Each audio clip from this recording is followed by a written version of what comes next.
अब ये निर्णय करते हैं आपके समक्ष के अब वर्तमान में कलयुग कितना बीत गया। पवित्र हिंदू धर्म में इन शंकराचार्यों के द्वारा रची गई पुस्तक एक ऑथेंटिक रिकॉर्ड माना जाता है। इन्हीं से हम स्पष्ट करते हैं कि वर्तमान में कलयुग कितना बीत चुका है। देखिए ये पुस्तक है ज्योतिर्मय ज्योतिर्मठ,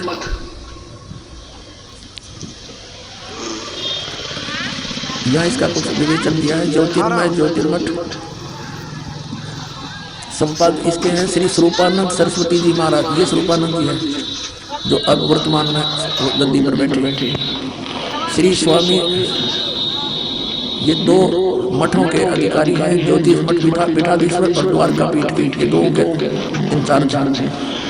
अब यहाँ क्या लिखा है, ये है संपादक लेखक एवं संकलनकर्ता विष्णुदत्त शर्मा, अध्यक्ष आध्यात्मिक उत्थान महामंडली, प्रेरणा स्रोत श्री सुबोधनाथ ब्रह्मचारी जी, मुद्रक फाइन प्रिंट एंड पैक्स। ये देखो अखिल भारतीय आध्यात्मिक उत्थान मंडल 1/3234 गली नंबर 2 रामनगर विस्तार मंडोली रोड सादरा दिल्ली। इसमें देखिएगा इसके 11 पृष्ठ पे आदि शंकराचार्य का संक्षिप्त जीवन।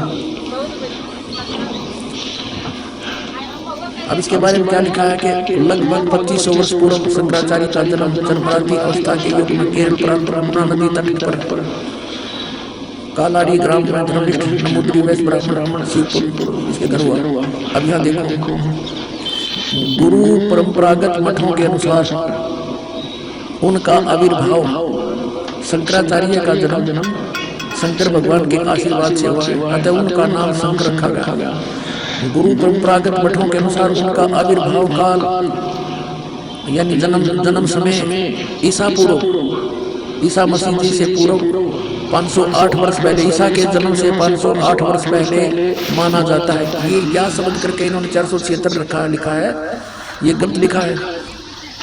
ये या नहीं लिखना था, क्योंकि 32 वर्ष की आयु में उनकी मृत्यु हो गई थी, तो 508 से 32 निकाल दिया जाए तो 476 बच जाते। तो ये देखिए, तो यहाँ ये संकेत है। तो वास्तव में 508 वर्ष पहले उनका आविर्भाव हुआ, यानी ईसा से 508 वर्ष पूर्व।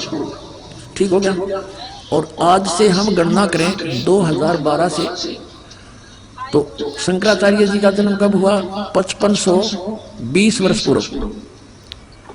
508 जोड़ दो 2012 में, आज से शंकराचार्य जी का जन्म 2520 वर्ष पहले हुआ। और उसमें कलयुग कितना बीत गया था ये दिखाते हैं। ये पुस्तक है हिमालय तीर्थ, ये भी शंकराचार्य के द्वारा ही लिखी गई है, उन्हीं के आदेश से। ये है जेपी नंबूरी उप मुख्य कार्यकारी श्री बद्रीनाथ केदारनाथ मंदिर समिति का, यहाँ से छपा। ये यहाँ से इनके सारे प्रकाशक है रंजू चक्रवर्ती, क्षेत्र A/1 बामा चंद्राय रोड कोलकाता। ये मुद्रक एग्री प्रिंट सर्विसेज कलकत्ता। अब इसके 42 पृष्ठ पे आप दिखाते हैं, 42 पृष्ठ। यह शंकराचार्य के जन्म की भविष्यवाणी है। और ये शिव रहस्य नामक कोई पुस्तक है, उसका में ये श्लोक है। इस श्लोक का अनुवाद यहाँ किया है। कलयुग के 3000 वर्ष व्यतीत होने पर बौद्ध मीमांसकों के मत पर विजय प्राप्ति के लिए शंकराचार्य यानी शंकर यति के रूप में आविर्भूत होंगे। फिर देखो, कलयुग जब 3000 वर्ष व्यतीत हो जाएगा तब श्री शंकराचार्य का जन्म होगा। अपने आत्माओं, हमने अब कैलकुलेशन करनी है। आज कलयुग कितना चला गया? 3000 प्लस में 2520, 3000 जैसे शंकराचार्य जी का जन्म हुआ ईसा से 508 वर्ष पहले, नीचे से यहाँ से गणना करेंगे तो 2520 वर्ष हो गया आज के दिन 2012। और वो कितना उस समय कलयुग कितना बीत गया था जब उनका जन्म हुआ, जब 3000 वर्ष बीत गए थे, तो टोटल मिला दो दोनों को 5520 वर्ष हो गए। अब 5505 कब होंगे? जैसे जब 2000 ईस्वी में पहुंचते हैं, तो जब सन 2000 ईसा जी को हो गए थे जन्म हुए ने, तो 2508 वर्ष हो गए थे शंकराचार्य का जन्म, यानी 5508 वर्ष कलयुग बीत गया था सन 2000 में, ये समझो। और फिर पीछे चले 3 और कम कर दे, 1997 में 5505 वर्ष बीत गया था कलयुग, और 1997 में दास को परमेश्वर मिले थे। उन्होंने कहा था कि अब ये समय आ गया है, डिस्क्लोज कर दे सार नाम और सतनाम का, डोंट वरी। बोलो सतगुरुदेव।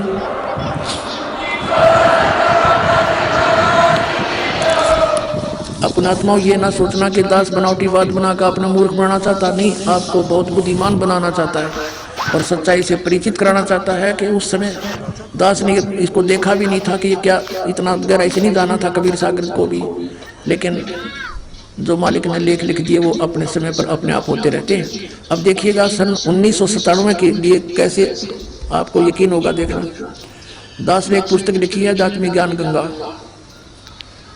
और जो आपके कर कमलों में है, इसमें एक लेख है 538 पृष्ठ पे, यथार्थ कबीर पंथ परिचय नामक एक विषय, और इसमें यहाँ लिखा है, मुझ दास यानी रामपाल दास को परमेश्वर कबीर साहिब जी संवत 2054 फाल्गुन मास शुक्ल पक्ष एकम मार्च 1997 को दिन के 10 बजे मिले थे तथा सार शब्द की वास्तविकता और संगत को दान करने का सही समय संकेत देकर अंतर्धान हो गए थे।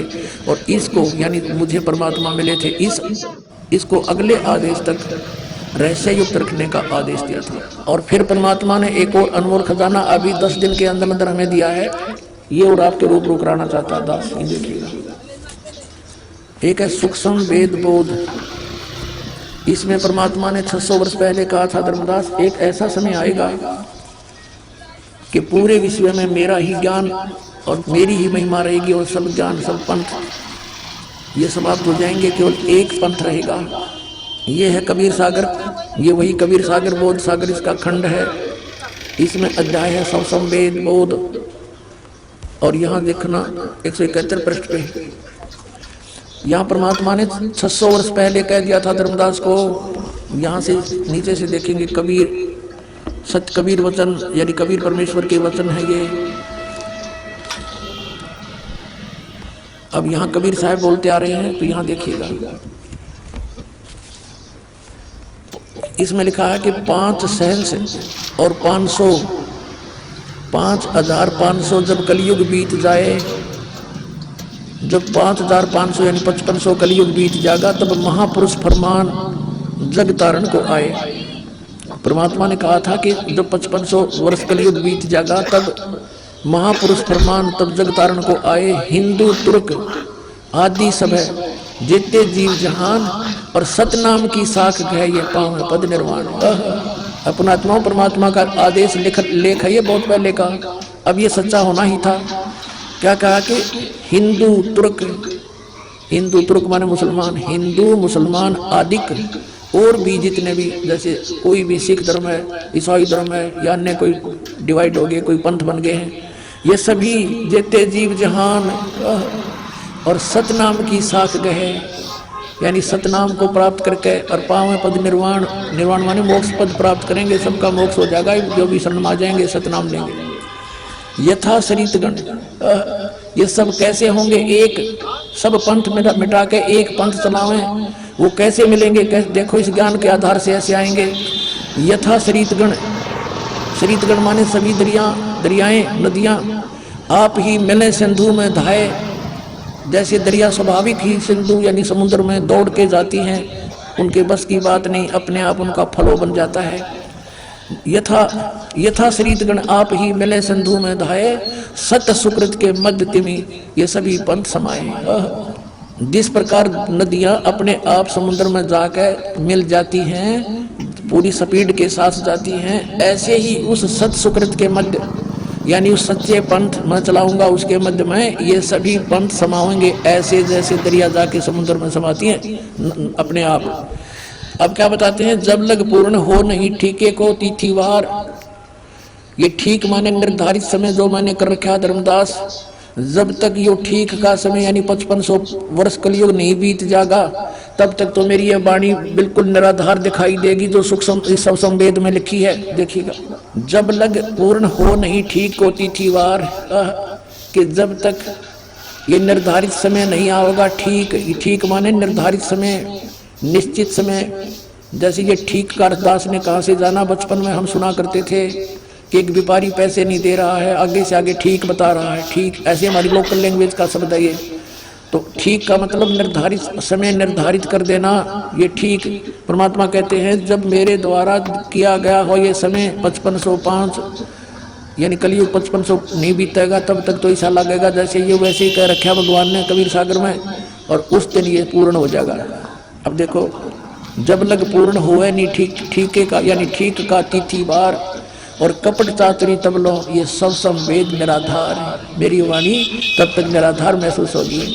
फिर क्या बताते हैं, ये कपट चातुरी के आधार से लोग कहेंगे वैसे कह रखा है, ये सब संवेद झूठा है। सब ही नार शुद्ध तब, सब ही नर नारी शुद्ध तब, जब ठीक का दिन आवंत, जब मेरा निर्धारित समय होगा ना, 5500 वर्ष को युग बीत जाएंगे, 5505, तो कहते हैं कपट चातुरी छोड़ कर सब शरण कबीर गहंत, कहते सभी नर नारी शुद्ध हो जाएंगे, इनमें कोई कपट नहीं रहेगा, इनको पता लग जाएगा कि पाप है सारा, अपनी नेक नीति से कमाई करा करेंगे, बेमतलब के खर्चे बंद कर देंगे, थोड़े में बहुत ज्यादा कमाई हो जाया करेगी। और एक्स्ट्रा बिजनेस जो हम करते हैं, बीड़ी शराब मांस तम्बाकू पर पैसा लगाते हैं, बड़ी बड़ी कोठी बनाने पर अपना जीवन का सारा समय बर्बाद करते हैं, विवाह शादियों में बकवाद करके बेमतलब के खर्चे करके हम कर्जे में फिर दबे रहते हैं, तो ये सब छूट जाएंगे, फिर भक्ति आराम तो हो जाएगी, थोड़े से में गुजारा हो जाया करेगा।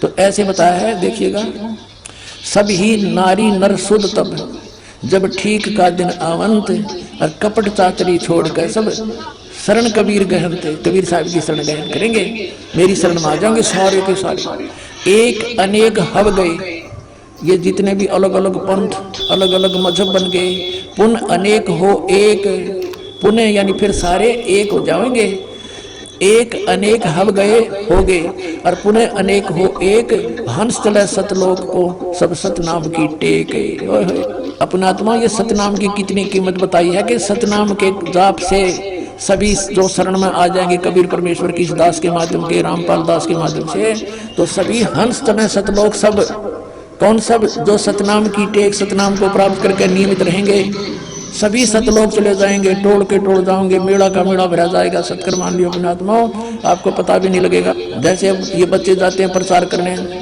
ऐसे जाया करेंगे सतलोक में, चलो सतलोक में, आपका एक कदम सतलोक में होगा। यहाँ से एक अनेक हो गए, पुनः अनेक हो एक, हंस चले सतलोक को सब सतनाम की टेक। ये सतनाम इन राधा स्वामी अलग समझना, परमात्मा ने किसा छुपा के रखा, और जय नकलियां का समझ में आ जाता, बैठा बैठ जाता है। कैसे आपको यकीन दिलाते हैं कि वो नकली है और ये असली है? क्योंकि अनअधिकारी से ये सतनाम प्राप्त हो गया ना 2 अक्षर का, उसका वैसे भी यूज नहीं होना, कोई लाभ नहीं होना उससे। वो डुप्लीकेट कोई पासपोर्ट बनाता है तो दोनों दोषी होते हैं, तो वो बहुत देर में पता लगता है जब वहां जाकर चेकिंग होती है सतलोक में जाते समय, तो फिर तो सब कुछ उजड़ गया होता है। अब तो देखो फिर क्या बताया परमात्मा ने, घर घर बोध विचार हो, ओए होए मेरे ज्ञान का, बोध माने ज्ञान का, घर घर विचार विमर्श चलेगा, और सबकी दुर्मति दूर बहाए, सबकी दुर्मति दूर हो जाएगी। हाहाकार नाच रही, यो मेरा, सासू बहू तो लड़े, बहू सास ने ये लड़े हैं, पड़ोसी के लट्ठम लट्ठा, बहन भाई का प्यार रहा नहीं, माया हाय हाय हो रही है। कहते हैं बिल्कुल शांत हो जाएंगे, किसी में या हाय हाय मिट जाएगी, कति पता लग जाएगा कि परमात्मा की भक्ति करने से छुटकारा होगा, और जो मालिक ने देना है वो इतना देगा, तुमसे समाप्त नहीं हो सकता। ये सत्कर मान लेना। ये देखिए, घर घर बोध विचार हो, दुर्मति दूर बहाए, कलयुग में एक हो कैसे एक है वह सोई, और बरते सहज सुभाए। कलयुग में ये सभी एक हो गए और बरते सहज सुभाए, सब प्यार से रहा करेंगे। पता लग जाएगा किसी की आत्मा दुखाने से हमें कितनी हानि होती है, कितना दुख भोगना पड़ता है। कहते कहा उग्र का शूद्र हो, डाकू चोर लुटेरे शूद्र जिसको तुम छोटी जाति के कहते हो, और कोई बुराइयां करते हैं, कहते हैं हर सब की भवभीर, और सो सत समान सर समदृष्टि है समृद्ध सत कबीर।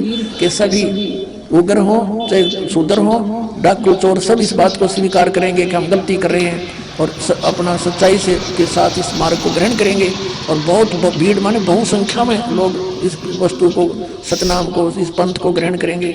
और वो जो मार्गदर्शक होगा वो समान दृष्टि से, सबको एक दृष्टि से, एक स्वभाव से, एक भाव से व्यवहार करेगा, और वो समर्थ सत कबीर होगा। बोलो सतगुरुदेव।